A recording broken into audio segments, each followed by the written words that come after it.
how do you think we can make the lessons of history enticing again and to not lose its lessons? To make history lessons enticing, you really have to immerse people in what people thought at the time. And this is something we're very hesitant to do. I think one of the reasons that we've sort of bled out of history a little bit is because people are very hesitant to try and identify with people inside history, because after all, we're all better people than the people in history. We're all smarter and better.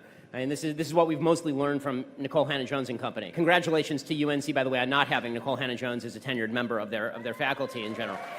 But one of the major factors, when you learn history and you really study it, you have to try and put yourself in the shoes of the people who are living the history. And what that means is sometimes dealing with and grappling with really ugly arguments of the past, really bad moral standards of the past, and trying to think, why would somebody have thought this at the time, and try to steel man a bunch of bad arguments so you can understand why those arguments are wrong. People have a tough time doing that because they immediately feel as though if I even spend 1 minute in the head of a person whose ideals I don't like, this makes me that person and therefore I'm very, very bad.